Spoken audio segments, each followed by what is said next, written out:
एक बार गौतम बुद्ध के पास एक राजकुमार आता है और कहता है, बुद्ध आप हमेशा सबसे कहते हैं कि ध्यान करो, लेकिन ध्यान करना तो दूर की बात है, मैं तो कुछ समय के लिए आंख बंद करके शांति से बैठ भी नहीं पाता हूँ। मेरा मन इतना अशांत है कि यह हर समय भटकता रहता है। मैं जब भी ध्यान करने बैठता हूँ तो मेरे अंदर विचारों के तूफान उमड़ने लगते हैं, लोगों के बारे में, अपने साथ बीती घटनाओं के बारे में, अपने भविष्य के बारे में, और ऐसे ही न जाने कितने अजीबो-गरीबो विचार मेरे मन में लगातार उठने लगते हैं। मैं इन्हें रोकने की बहुत कोशिश करता हूँ, लेकिन जब रोक नहीं पाता तो बेचैन होकर ध्यान से उठ जाता हूँ। बुद्ध आप मेरी इस समस्या का कोई समाधान बताएं। बुद्ध ने कहा, मैं क्या समाधान बता सकता हूँ? सोचो, तुम्हारा ही मन है, लेकिन यह तुम्हें कुछ देर तक आंख बंद करके बैठने भी नहीं देता है। कितना आजाद कर रखा है तुमने इसे। राजकुमार ने कहा, बुद्ध मैंने बहुत सोचा, लेकिन मुझे अपनी इस समस्या का कोई समाधान समझ नहीं आया, इसलिए मैं आपकी शरण में आया हूँ। अब आप ही कोई रास्ता दिखाएं। बुद्ध ने कुछ देर तक राजकुमार के चेहरे की तरफ बड़े ध्यान से देखा और फिर कहा, ठीक है, तुम ये 4 आदतें छोड़ दो और फिर तुम्हारा मन लगने लगेगा। राजकुमार पूरा ध्यान लगाकर बुद्ध की बातें सुनने लगा। बुद्ध ने कहा, पहली आदत, दूसरों की मन की बात को पढ़ना छोड़ दो। तुम और तुम्हारे जैसे ज्यादातर लोग यही गलती कर रहे हैं कि वो दूसरों की मन की बातों को पढ़ने का प्रयास कर रहे हैं कि अच्छा, सामने वाला मेरे बारे में ऐसा सोच रहा है, और यही एक आदत तुम्हें सबसे ज्यादा अशांत और परेशान रख रखी है। और ज्यादातर मौकों पर लोग दूसरों की मन की बातों को गलत और नकारात्मक तरीके से ही पढ़ते हैं। जैसे कि लोग अक्सर सोचते हैं कि दूसरे लोग उनके तरक्की से जलते हैं, उसे नीचा दिखाना चाहते हैं, उसे पसंद नहीं करते, उसकी मदद नहीं करना चाहते, और ऐसे ही न जाने कितनी नकारात्मक बातें ये लोग दूसरे के प्रति अपने अंदर बिठा लेते हैं। फिर उनके बारे में ही सोचते रहते हैं, उनसे बदला लेने के तरीके सोचते रहते हैं, उन्हें नीचा दिखाने के मौके ढूंढते रहते हैं, और दूसरों के प्रति यही नकारात्मक सोच इन्हें दुखी करती है, और फिर यह लोग अशांत महसूस करते हैं। इसलिए दूसरे लोग क्या सोच रहे हैं इसका अनुमान लगाना बंद करो। दूसरे लोगों की विचारों को पढ़ने की कोशिश करना बंद करो। अगर पढ़ना ही है तो खुद की विचारों को पढ़ना शुरू करो कि तुम्हारे अंदर क्या चल रहा है। कहीं तुम नकारात्मक सोच, शिकायत या बुराई करने जैसी आदतों के शिकार तो नहीं हो रहे हो। बुद्ध ने कहा, दूसरी आदत यह सोचना कि असफल हो गया तो लोग हंसेंगे। हंसने दो, लोगों का असफलता पर हंसना तो लोगों का धर्म है, क्योंकि अगर तुम सफल हो जाते तो यही तो वह लोग हैं जो तुम्हारी तारीफ करते, तुम्हें सम्मान देते, तुम पर गर्व करते। अगर तुम अपने सफल होने पर दूसरों से तारीफ की उम्मीद करते हो तो अपनी असफलता पर उनके हंसने से तुम्हें दुखी नहीं होना चाहिए। और समस्या ही यही है कि हम इंसान असफलता को बुरा मानते हैं, जबकि असफल होना सफल होने से भी ज़्यादा जरूरी है, क्योंकि बिना असफल हुए मिली सफलता इंसान के अंदर घमंड और दूसरों को खुद से छोटा समझने की भावना पैदा करती है, जबकि असफलता हमें विनम्र रहना, धैर्य रखना और लगातार प्रयास करना सिखाती है।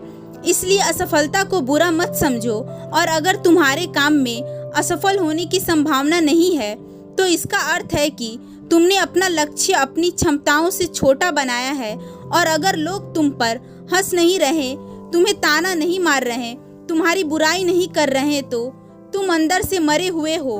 तुम अपनी मानसिक सीमाओं से बाहर जाकर कुछ नया करने का प्रयास नहीं कर रहे हो, क्योंकि असफल भी वही होता है जो कुछ नया करने का प्रयास करता है। और एक बात हमेशा याद रखना, अगर तुम्हारे अंदर असफल होने का साहस नहीं है तो तुम कभी भी वह बड़ा लक्ष्य हासिल नहीं कर सकते जो तुम करना चाहते हो। इसलिए असफल होने और लोगों के हंसने में डरना बंद कर दो। बुद्ध ने आगे कहा, तीसरी आदत, समय को काटना छोड़ दो। लोगों को लगता है कि वह समय को काट रहे हैं, लेकिन असल में समय हर पल उन्हें काट रहा है। लोगों के द्वारा समय को व्यर्थ में बर्बाद करने का केवल एक ही कारण है, और वह यह है कि उन्हें लगता है कि उनके पास बहुत समय है, जबकि सच्चाई यह नहीं है, क्योंकि उनसे पहले वाले लोगों को भी यही लगता था कि उनके पास बहुत समय है, लेकिन उन्हें पता नहीं चला कि कब उनका बुलावा आ गया, और जब तक उन्हें अपनी गलती का एहसास हुआ तब तक समय उनके हाथ से निकल चुका था। बस पश्चाताप रह गया था कि सारा जीवन व्यर्थ की कामों में बर्बाद कर दिया, और फिर वो चले गए इस दुनिया से बिना खुद को जाने, बिना इस जीवन की सच्चाई को समझे। इसलिए जब तक यह जीवन है, इसे सार्थक कामों में लगाओ, खुद को जानने में, दूसरों की मदद करने में, लोगों को सही राह दिखाने में, मानवता के कल्याण में। और दूसरी बात, समय को बर्बाद करने से आज तक किसी को खुशी नहीं मिली है। हालांकि समय काटने से तुम्हें एक क्षण के लिए खुशी तो मिल सकती है, लेकिन जब तुम्हें होश आता है और देखते हो कि कितना समय बर्बाद हो चुका है, तब तुम्हें खुद पर क्रोध आता है और तुम पश्चाताप और आत्मज्ञानी से भर जाते हो। और फिर यही आत्मज्ञानी और पश्चाताप का भाव तुम्हारे अंदर तनाव पैदा करता है और तुम अशांत हो जाते हो और लगातार अपनी उस गलती के बारे में सोचते रहते हो। फिर तुम्हारा किसी भी काम में मन नहीं लगता और तुम उदास रहने लगते हो, और यह चक्र लगातार चलता रहता है, जिसकी शुरुआत हुई थी समय को काटने से। इसलिए समय को काटना बंद करो और वो करना शुरू करो जो जरूरी है। बुद्ध ने कहा, चौथी आदत, यह सोचना छोड़ दो कि मुझसे बड़े बड़े लोग नहीं कर पाए तो मैं कैसे कर पाऊंगा। असल में दूसरों से खुद की किसी भी चीज में तुलना करना ही व्यर्थ है। सबकी परिस्थितियां अलग है, सबकी सोच अलग है, और क्या हुआ अगर दूसरे नहीं कर पाए तो हो सकता है कि तुम ही कर जाओ, क्योंकि अक्सर वही लोग इतिहास रचते हैं जिनसे ज्यादा उम्मीद नहीं होती है। और फिर हो सकता है कि जिसे तुम बड़ा समझ रहे थे, जिसके लिए तुम सोच रहे थे कि उसने बहुत मेहनत की है, बहुत प्रयास किया है, उसने कभी उतना प्रयास किया ही ना हो, केवल मेहनत करने का दिखावा किया हो। क्योंकि ज़्यादातर लोग कभी उतनी मेहनत करते ही नहीं है जितनी उन्हें अपनी लक्ष्य प्राप्ति के लिए करनी चाहिए, और दूसरे लोगों के सामने ये दिखाने का प्रयास करते रहते हैं कि मैंने तो बहुत मेहनत की थी, लेकिन मेरी किस्मत ही खराब थी। और यही वह लोग हैं जो दूसरों को बातों ही बातों में कहते रहते हैं कि जब इतनी मेहनत करने के बाद मैं सफल नहीं हो पाया तो तुम कैसे हो पाओगे। लेकिन अंदर ही अंदर ये इस बात को जानते हैं कि इन्होंने कभी उतनी कोशिश की ही नहीं थी जितनी उन्हें करनी चाहिए थी। यह बस दूसरों की नज़रों में अपनी इज्जत बचाने के लिए और इस डर से कि कहीं दूसरा व्यक्ति इनसे आगे ना निकल जाए, यह अपनी अधूरे प्रयासों की सीख ही बिखारते रहते हैं और दूसरों को डराते रहते हैं कि जो मैं नहीं कर पाया वो तुम कैसे कर पाओगे। इसलिए किसी दूसरे असफल व्यक्ति को देखकर यह सोचना छोड़ दो कि तुम भी असफल हो जाओगे। तुम बस अपना सर्वश्रेष्ठ प्रयास करो और बाकी सब समय पर छोड़ दो।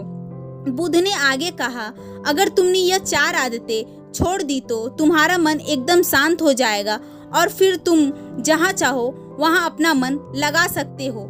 इतना ही कहकर बुद्ध मौन हो गए और राजकुमार को भी अब समझ आ चुका था कि उसे क्या करना है। उसने मन ही मन उन 4 आदतों को छोड़ने का निश्चय किया और बुद्ध का धन्यवाद कर वहाँ से चला गया। दोस्तों, उम्मीद करती हूँ कि आपको यह वीडियो पसंद आई होगी। तो ऐसे ही मोटिवेशन वीडियो देखने के लिए वीडियो को लाइक, कमेंट, शेयर और चैनल को सब्सक्राइब जरूर कीजिएगा। धन्यवाद।